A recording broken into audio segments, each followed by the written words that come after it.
this is an iHeart podcast. Guaranteed human.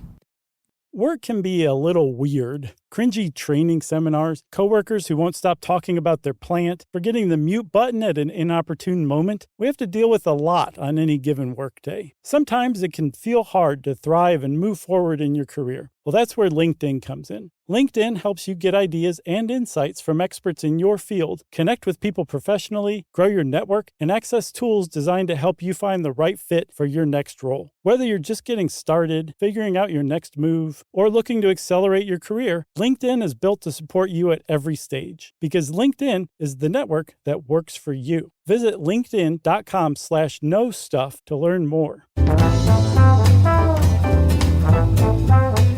Hey, and welcome to The Short Stuff. I'm Josh, and there's Chuck, and Dave C's here with us in spirit.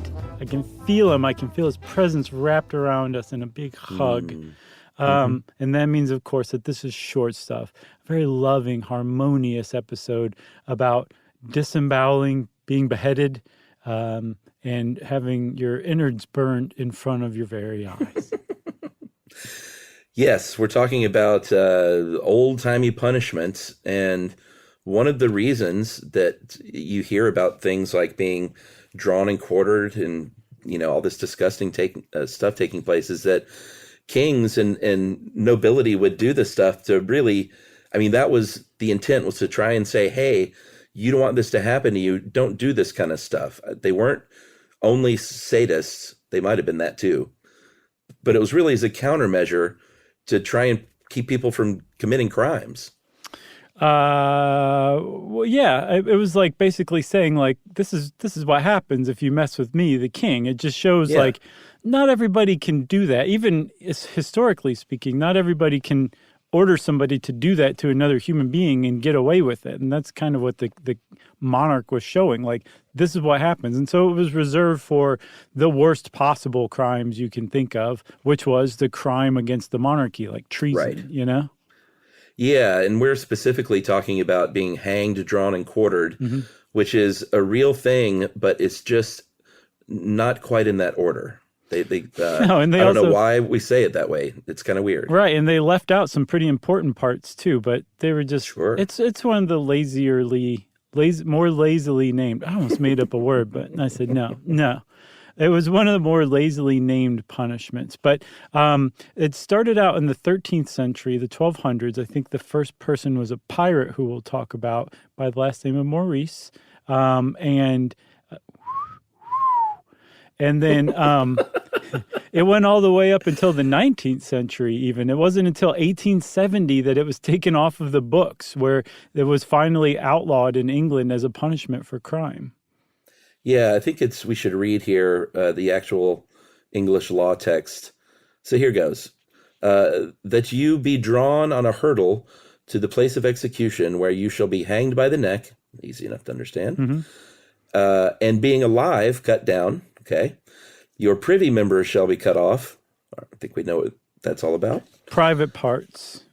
Like Howard and your Stern. bowels and your bowels taken out and burned before you, your head severed from your body, and your body divided into 4 quarters to be disposed of at the king's pleasure. Which, I mean, there it is. Yeah, astoundingly, you can still kind of get what they're saying in a lot of ways, but we'll explain it just to be a little more graphic. So the first part is drawing, right? Where you're put on like a sled, a board, something like that, and you're dragged behind a horse. And typically you were dragged in London from Newgate Prison to the execution grounds in a place called Tyburn, which now that I am aware of this, I want to go tour Tyburn next time we're in London. I'll bet they have some pretty gruesome, like, guided tours, you know? Yeah, and when you say dragged on a sled, it's not like fun Santa sleigh style. Right. Or snow day style. Or Indiana Jones style. No, probably even worse than that. So I think the idea is that part is also painful and humiliating. There are people along this little parade route, like throwing garbage at you. When you finally get there, you're in pretty rough shape, and then they hang you from a rope, but the intent is not to kill you. So they don't like pull the gallows and you drop through the trap door and break your neck. The point is to hang you to where you're choking and you're asphyxiating and you think you're going to die. but then they don't let that happen. Right. They're like, no, we're going to bring you back or cut you down before you can possibly die. So now we've got the drawn part, the hanged part. Now we get to, for my money, the worst part where your genitalia is cut off. Mm-hmm. And by the way, we should say this, from what I could tell, this specifically applied to men. And I think because of this part, out of propriety or a sense of propriety, women were burned at the stake instead. So being hang, drawn, and quartered was specific for men. But they would cut off your junk, and they would burn it in the fire in front of you. So by this time, I mean, you could possibly bleed to death from that. But you probably... But you're seeing this happen. Yeah, you were around long enough, I would guess, to watch your junk burn up in front of you. Then after that, step 2 is they would cut you from the groin to the sternum and disembowel you, right? Yeah, I mean, who knows how long you live. I know we did an actual episode, one of our early ones that before they were even like 10 minutes long, kind of like these, except not as good. How long you lived when your head was cut off? No, that was a long episode. I think it was like a good 40 minutes. Oh, I don't think it was nearly that long. I'll bet you $5 it was 40 minutes.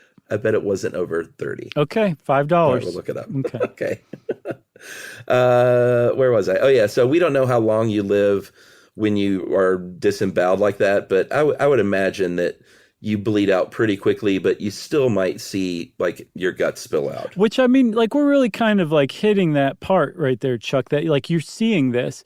And I think it's because if you just take half of a second and put yourself into the position of somebody who this is being done to, like seeing your body parts being tossed in a fire in front of you when you know they're supposed to be like in your body or attached to your body still, the psychological impact of that has to compound the pain exponentially too. It's a really mean thing to do on top of everything else. And also, just to drive this home really quick too, there are a lot of people standing around chanting for your death, yelling at you, maybe throwing garbage at you while this is going on too. So they're also, your townsfolk are being mean to you too. That's right.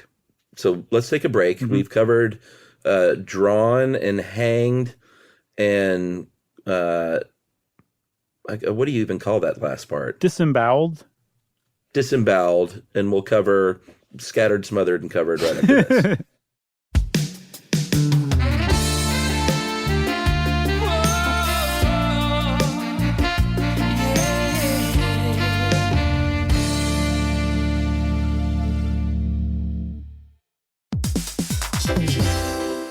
Hey everybody, we're here to talk to you about Wayfair, who believes that spaces should be functional, they should be comfortable, they should be well-designed, and they can be well-designed by you with their help. Your updated space should feel more comfortable, inviting, and practical for everyday use. And we're talking about outdoor seating. We're talking about grills. We're talking about major appliances. If you need storage solutions, Wayfair can help you out. Patio lighting, rugs, decor. It is your one-stop shop for home. Yeah. I mean, it's getting nice out, so it's time to think about living outdoors for the next few months. And Wayfair knows that outdoor furniture, it's heavy, it's intimidating to assemble. So Wayfair has stepped in and said, we're going to handle the hard part so you don't have to. That's right. You can shop Wayfair Verified, your shortcut to the good stuff. And that means their team of product specialists are going to vet everything by hand using a 10-point inspection, testing things like, quality materials, functionality, and features, and even how long it takes to build that piece of furniture. And the overall experience save time, reduce hassle, and improved convenience. Patio season is here, and these deals won't last. So head to wayfair.com right now to get your outdoor space ready for way less. That's WAYFAIR.com. Wayfair, every style, every home. Hey everybody, I want to talk to you a little bit about Tide Evo because it represents over 10 years of innovation and product development. Tide Evo is a first-of-its-kind technology where tens of thousands of minuscule fibers are spun together to form a 6 times powerful layer packed with scrubbers, brighteners, pre-treaters, and fresheners. And that's going to deliver a breakthrough clean that's so powerful it feels like magic. Yeah, it is kind of like magic. Tide Evo is revolutionary. A 100% concentrated, waterless laundry tile that's made of compressed microfiber soap layers rather than liquid or powder. And it's not like pods or sheets because it uses 6 layers of detergent fibers to deliver superior cold water cleaning without plastic packaging of any kind. And it provides a mess-free, lightweight solution that dissolves lickety-split. So whenever you run into a laundry challenge, turn to Tide Evo. It's revolutionary. It's magic. Try new Tide Evo. Real laundry magic.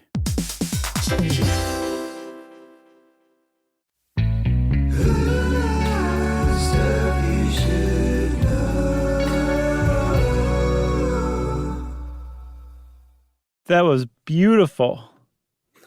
Thank you. Nice work. So we're getting to the scattered, smothered, and covered part. Don't forget chunked. And topped. I think that's the final. I think there's one more. I think after topped even? Yeah, there's something with chilies. Like I think chili is topped. Oh, is it? I thought that... No, chili. There's also like jalapenos I think you can get on it. Oh, so scattered, smothered, covered, chunked, topped, and chilied? I guess. I don't think they call it that, but yeah, that's all the way. And by the way, for those of you who don't live near a Waffle House, I think there may be 10 of you listening. Right. These are ways that you can order your hash browns. Yeah. Yeah. How did you order them? Scattered, smothered, and covered. And then I would get chunked, but I don't eat pork anymore because pigs are way too smart to eat. So no more chunked? No more chunked, which is unfortunate because pigs are also far and away the most delicious animal we have domesticated. But yeah. Good for you for taking a stand anyway. So scattered, which means that it's not in a hockey puck. Smothered, which means it has sauteed onions in with it. And covered, where they put a slice of non-cheese cheese on it. Right. What about you? I'm ashamed to admit that I was a very boring person. I just liked my hash browns. Like plain. I would get a double order. Okay. And that was it. I would just get a double order of hash browns. Wait a minute. I mean, I wouldn't get them scattered, smothered, or covered. Okay, I understand. But would you put like ketchup on it or something? Salt and pepper. Huh. That's it. Like egg yolk mixed in there or anything? Sure. Okay, all right. Yeah. All right. Okay. Yeah, I mean, I'll mix it up with the eggs and whatever else is on the plate. You're not like totally insane. No. I'd like the driest order of hash browns you've ever made. And but that's the beauty of it. They're never dry, even without that stuff on them. Some parts can get, I've had some dry hash browns. All right. I think we should move on. Sure. All right. So the last step in this process is the quartering. And this involves, kind of what it sounds like. They would, I don't think we mentioned before, after you got disemboweled, they would cut the heart out, throw that in the fire. You're almost certainly dead after that. Your head comes off during this last process. It just falls off. Yeah, just from the horror.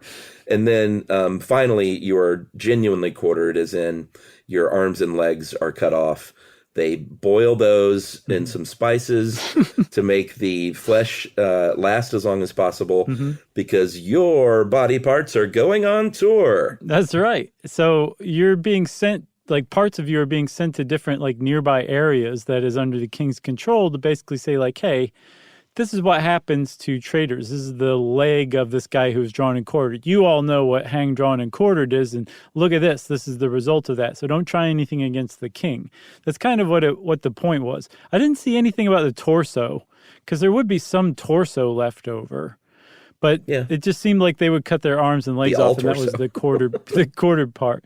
But that also makes it confusing with another form of torture and sometimes capital punishment, which was being quartered. Right, by horses, which is a totally different thing that England didn't even do. Yeah, that was, you've heard about when you have, like, each limb is tied to a different horse, and then they them in the different directions. But apparently didn't happen in England. Apparently might have probably happened in France under King Henry the Fourth after an assassination attempt. And then the first person to be hanged, drawn, and quartered you mentioned was the pirate Maurice, because he spoke of the pompatus of love. That's right. That was back in 1241, right? That's right. And then, of course, William Wallace, the Scottish rebel, he was drawn and quartered as depicted in the Mel Gibson snuff film Braveheart. And then another very famous person who was sentenced to be hanged, drawn, and quartered was Guy Fawkes, the Catholic revolutionary who was trying to blow up Parliament. But he escaped the worst of it because he was clever enough to jump down from the gallows head first and break his own neck. So he was already dead when they did the worst of the stuff to him as part of his punishment.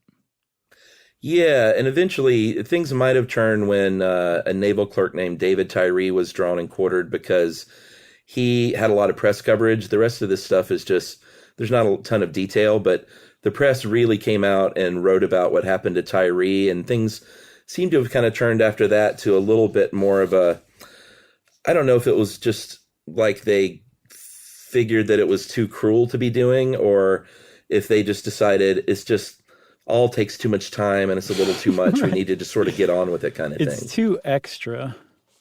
Sort of, because there were 5 men convicted in the Cato Street conspiracy in 1820, and they were sentenced to be hanged, drawn, and quartered, but they ended up just hanging them, putting them up there on the gallows and cutting their heads off and saying, can we just call it a day? Yeah, and this guy that the How Stuff Works article interviewed, his name is Richard Clark. He runs the website Capital Punishment UK. He says that part of the reason why this went out of fashion was because, well-to-do Londoners started gentrifying areas around Newgate prison and Tyburn, the public execution grounds. And they're basically like, no, we don't really want you doing this in our backyard. It really tends to bring out the riffraff and the bloodthirsty, and we kind of right. want them over there. So they just did away with it entirely in 1870. Yeah, and that was it. That was it for being hanged, drawn, and quartered. Humanity took one small step forward toward progressing to its ideal form. And that's it for short stuff, right? What? Does that mean we're out? Okay. Stuff You Should Know is a production of iHeartRadio. For more podcasts from iHeartRadio, visit the iHeartRadio app, Apple Podcasts, or wherever you listen to your favorite shows.